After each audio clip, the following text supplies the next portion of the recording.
19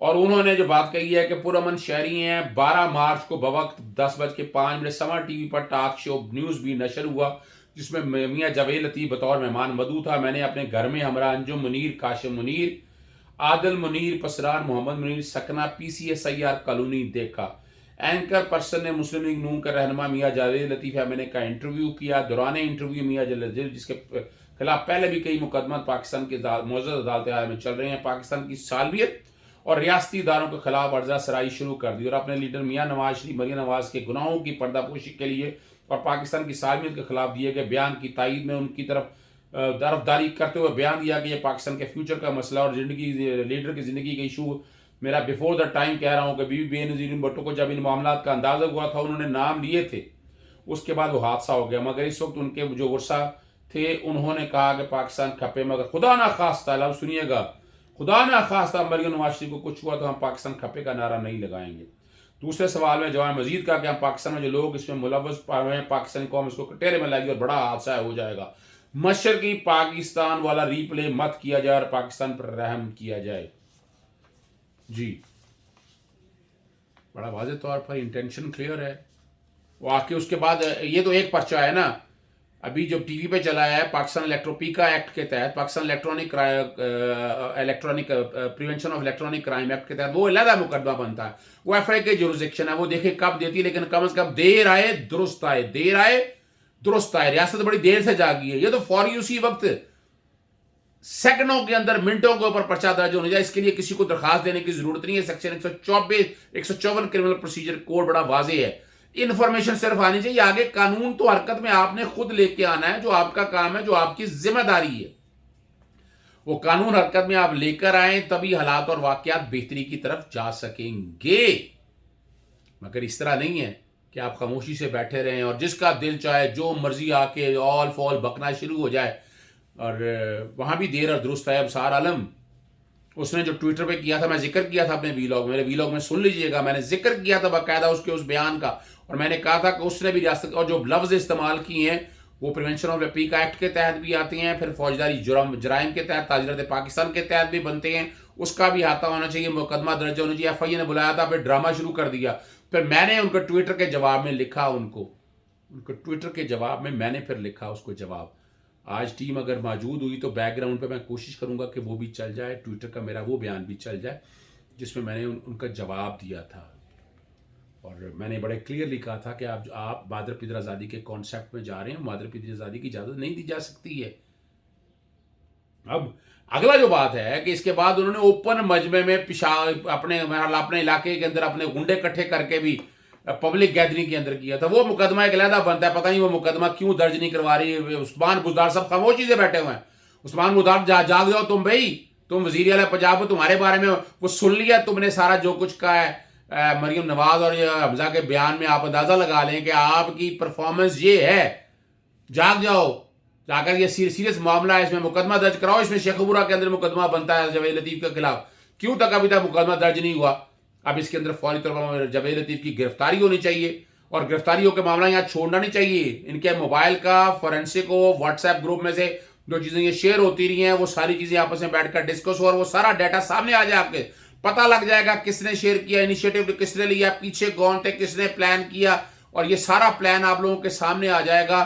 اور اس کی انکوائری اور انویسٹیگیشن ہونا بہت ضروری ہے. اور وہ کون کرے گا؟ گرفتاری کریں، ورنہ یہ لوگ تو ضمانتیں کرا کے بیوقوف بناتے رہیں گے، اس نظام کو اسی طرح کھیلتے رہیں گے. آپ اور ہم سارا کچھ دیکھ چکے ہیں، آپ اور ہمارے سب کے نالج میں ہے. لیکن اس میں قانون کو اگر حرکت میں لے کر آئیں گے تو پازیٹیو تبھی کچھ ہوگا، اور اس کو قانون میں حرکت لانا ہے.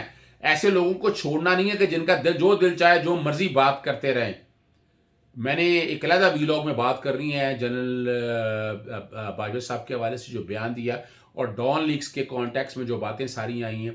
ڈان لیگ کیا چیز تھی اور ان کے بیان میں زمین آسمان کا فرق ہے، اور وہ ریزنز کیا ہیں میں نے وہ بھی ڈسکس کرنی ہے، وہ بھی ڈیٹیل میں بتاؤں گا. قوم کو گمراہ کرنے کی کوشش کی جا رہی ہے، گروہ بیٹھا جو بڑی پلاننگ کے ساتھ یہ سارا کچھ کام کر رہا ہے. کیا اسے لوگوں کو اجازت دی جا سکتی ہے ریاست کے خلاف بات کرنے کی، اکٹھے ہونے کی؟ اور یہ وہی لوگ ہیں کہ جسٹس قاضی فائزہ کی ہیئرنگ کے حوالے میں بریگیڈ کے حوالے سے جو بیٹھ کے آگے چلتے ہیں، یہ وہی سرخے لوگ ہیں جو باہر بیٹھے ہوئے ہیں. گلے اسماعیل لے لیں، گل بخاری لے لیں، وکاس گرایا لے لیں، حسین حقانی لے لیں، نجم سیٹھی لے لیں، یہاں اسد طور لے لیں، وہ سارے لوگ آپ کے سامنے ریکارڈ کے اندر موجود ہیں. بات میں نے ساری کر لی ہے، قانون حرکت میں آ چکا ہے. آپ دیکھتے ہیں جاوید لطیف کی گرفتاری کب ہوتی ہے.